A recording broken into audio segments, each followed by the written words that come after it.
Welcome back sa Ride with Ryan. Today, bumisita tayo sa Suzuki Taytay para silipin o tingnan itong Suzuki Fronx. Lahat yan titignan natin. Interior, exterior, at performance. Kaya naman samahan mo ako hanggang sa huli. Malay mo, magustuhan mo, diba? At least, may idea ka na. Kwentuhan lang naman tayo dito.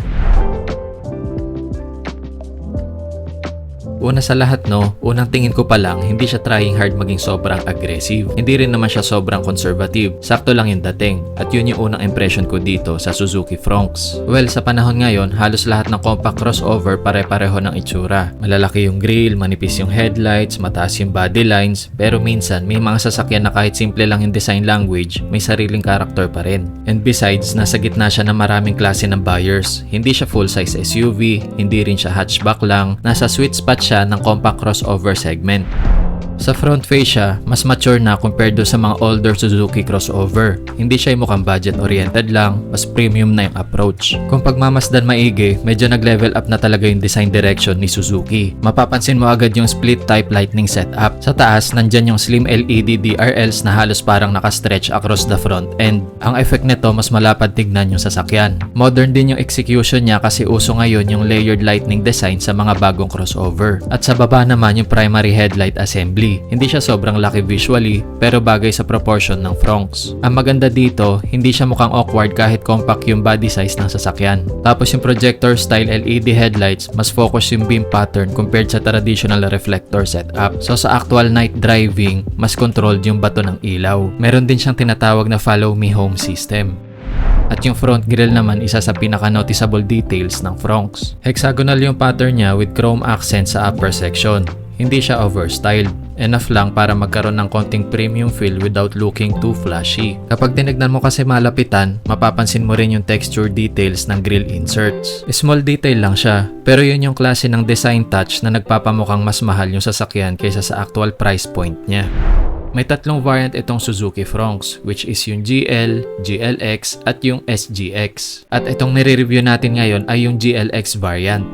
Sumunod naman natin tignan ay yung side profile. Dito sa side profile, mas maintindihan mo kung anong klaseng character talaga yung gusto niyang ipakita. Kasi dun sa harap, hindi naman siya talaga ganun ka-aggressive. Pero sa gilid, mas nagiging balance yung overall design. Hindi naman siya sobrang bulky. Hindi rin siya yung mukhang maliit na hatchback na tinaasan lang suspension. Kumbaga yung proportions niya, sakto lang para magmukhang compact crossover na modern. Mapapansin mo din dito yung sloping roofline. Medyo pababa din yung flow ng bubong kaya may konting coupe-inspired appearance siya. Malaking factor yun kung bakit mas sporty tignan yung Fronx compared sa mga traditional boxy crossover.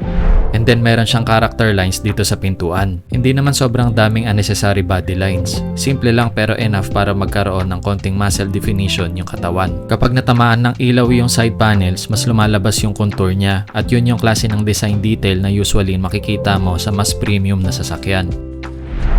Yung wheel arches cladding naman nagbibigay ng rugged crossover feel. May side body cladding siya around the arches at lower body area. Bukod sa aesthetics, practical din siya lalo na sa daily use. Especially kapag may bato, putik o road debris, hindi agad obvious yung maliliit na marks kumpara sa fully painted panels. Dahil nga compact crossover ito, equipped na din siya ng roof rail para sa mga third-party accessory na ilalagay mo. Inabang na nila yan just in case na kailanganin mo at naka shark's fin antenna na din.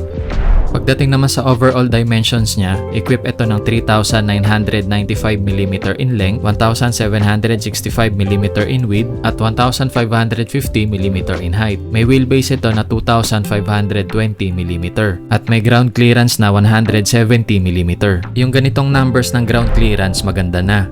Hindi man siya off-road SUV pero enough yung ride height niya para mas maging kampante ka sa mga uneven roads, especially sa road conditions dito sa Metro Manila. Yun naman dito sa wheels and tires niya, equip ito ng 195/60 R16. Kung pagmamasdan ko yung alloy wheels, bagay sa overstyling direction ng sasakyan. Hindi naman siya sobrang sporty na manipis yung spokes, pero hindi rin siya sobrang conservative. Balanse lang yung design niya kaya pasok dito kahit anong kulay ng sasakyan. Tapos kung mapapansin mo rin, medyo mataas yung shoulder line. Ito yung linya sa may ilalim ng windows. Parang ang effect nito mas planted tignan yung katawan habang umaandar. At visually, nagbibigay rin siya ng mas solid na stance sa sasakyan.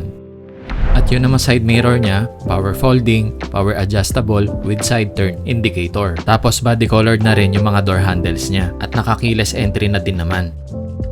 Sumunod naman natin tignan ay yung tail section. Dito naman sa likod, dito mas lumalabas yung modern styling niya. Ang pinaka standout detail dito is yung connected rear lighting design. Hindi ko lang sure kung fully illuminated ba ito. Baka siguro sa higher variant pa. Pero visually, connected yung tail lamps niya kaya mas premium yung dating. And then meron din siyang sharp character line sa tailgate area na nagbibigay ng konting sporty feel.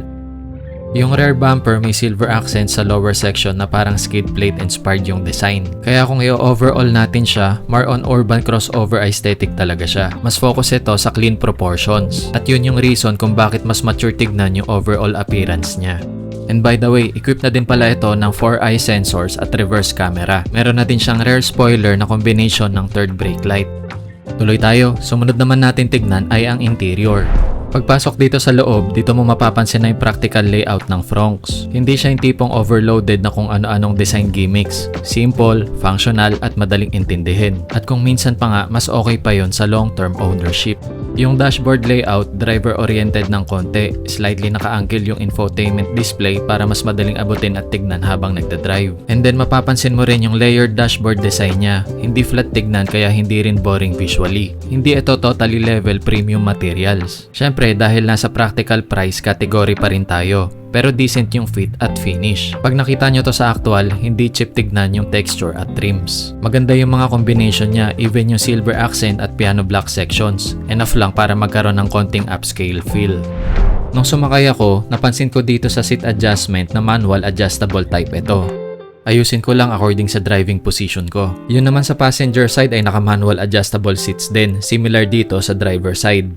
Yung feel ko na yung steering wheel niya, nakita ko na naka-leather wrap at may thumb rest na rin naman. Hindi naman siya yung tipong basic economy steering wheel. Available din siya ng paddle shifter dito sa GLX variant. Yung shape niya medyo sporty yung dating dahil slightly compact yung sa overall diameter niya. Hindi naman siya ganun kalakihan hawakan. At the same time, maganda yung grip nito sa akin, which is bagay sa mga city driving. And then flat bottom din yung steering wheel.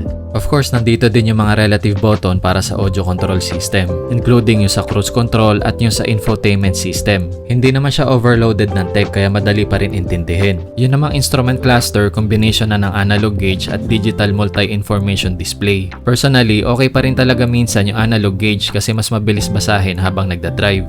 And then sa gitna, nandyan yung digital information display for fuel economy, hybrid info, trip data at iba pang vehicle information. Sa steering adjustment ay tilt lang, hindi ito telescopic. Pero yung top of the line na SGX variant, tilt and telescopic na yon. Which I think na okay lang dahil makukuha mo pa rin naman yung driving position mo. And then meron dito sa may lower section yung para sa traction control, auto start stop function, parking sensors at yung pang level ng headlight.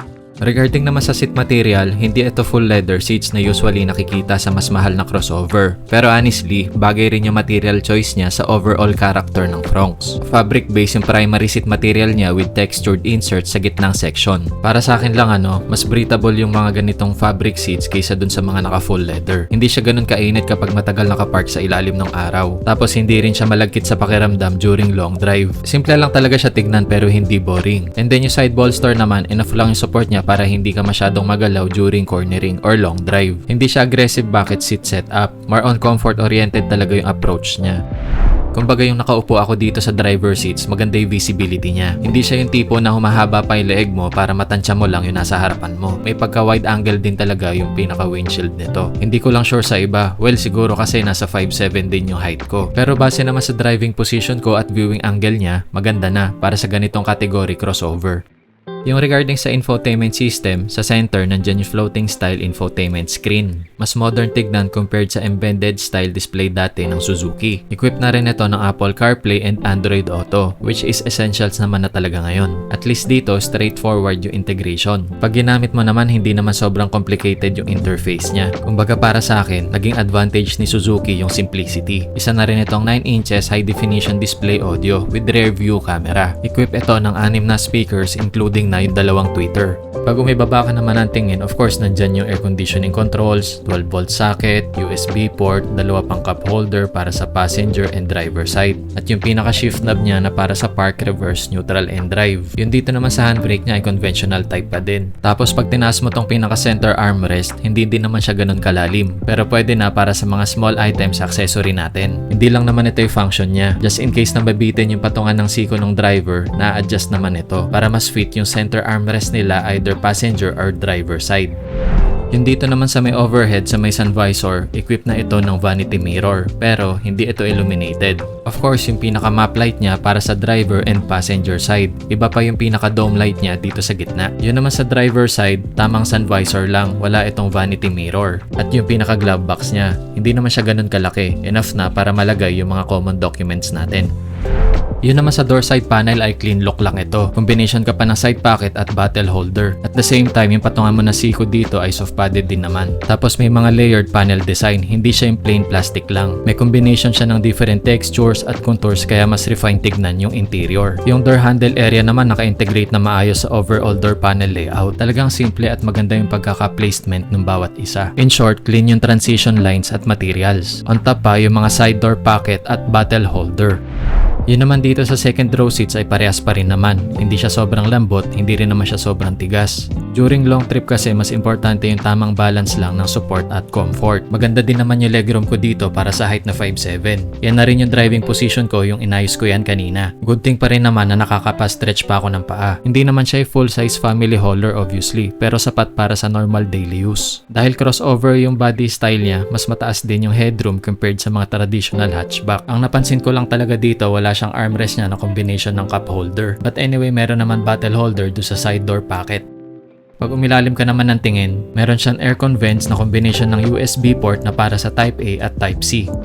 Sumunod naman natin tignan yung pinakalikod. Actually, nung binuksan ko to kanina, napansin ko kagad na maayos yung space utilization niya. Hindi naman siya talaga sobrang laki na katulad ng mga full-size SUV, pero efficient yung layout ng compartment. And then kung napansin nyo, yung opening tailgate relatively malawak para sa body size ng Fronx. 304 liters ang volume ng cargo space nito. So para sa akin, hindi naman ganun kataas yung loading height niya. Kayang-kaya pa rin maglagay ng mga grocery bags or mga small luggage for everyday use. And then yung cargo floor naman, relatively flat lang talaga. Kung bitin ka talaga sa cargo space, that's the time na i-fold mo na yung second row seats, which is 60-40 split naman na yan, para ma-maximize mo yung buong cargo capacity. Oh, maliwanag yan ha, lumipat naman na tayo sa engine bay.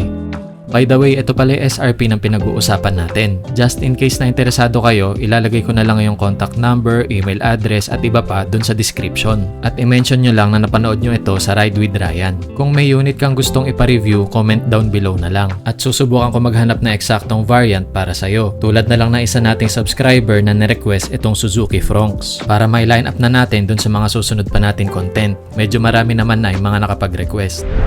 Diretso na tayo. Yun naman patungkol dito sa engine specs. Isa itong 4 cylinders na K15C engine. Naka-dual overhead cam or dock na 16 valve with dual VVT. May cylinder displacement ito na 1,462cc. May maximum torque ito na 135 Nm at 4,400 RPM. Yung fuel distribution niya naka multi-point injection with dual jet. Yun naman fuel tank capacity nito ay 37 liters lang dahil nga hybrid ito. Yun naman electric motor niya, may maximum output ito na 2.2 kW. Isa na din siyang 6-speed automatic transmission. Regarding naman sa fuel consumption, hindi talaga natin siya na test drive. Pero may nakita ako, based sa real world test at fuel economy runs, kaya umabot ng hybrid Fronx around 16 to 18 km per liter sa city. Depende pa yan sa traffic condition at driving style mo. At sa highway naman, around 19 to 22 km per liter. At minsan naman, mas mataas pa kapag consistent yung takbo at naka-eco driving yung style mo. Well, lahat naman yan nagbavari, depende rin talaga minsan sa driving behavior ng tao. Labas pa dyan yung stop and go traffic at kung full capacity ka ba palagi or hindi. Overall, kung hanap mo ba yung practical modern crossover na hindi na kailangan mag-overcompensate, try to consider itong Suzuki Fronx. Simple yung approach niya pero refined enough para maging appealing sa current market. Hindi siya built para maging pinakamabilis at hindi rin siya ginawa para maging pinaka-luxurious. Pero kung hanap mo is balance and daily crossover na may modern styling, na meron hybrid efficiency at easy to live with na character, malaking chance na mapasama tong Fronx sa shortlist mo. Yun naman talaga mga bentahin ngayon kung practicality ang usapan. harapan. Yung ganitong price level sa palagay ko sulit naman na yan. O paano? Sa palagay ko napahaba na ata kwentuhan natin. Iwanan muna kita ha. Asahan kita next content. Thanks for watching. Bye bye!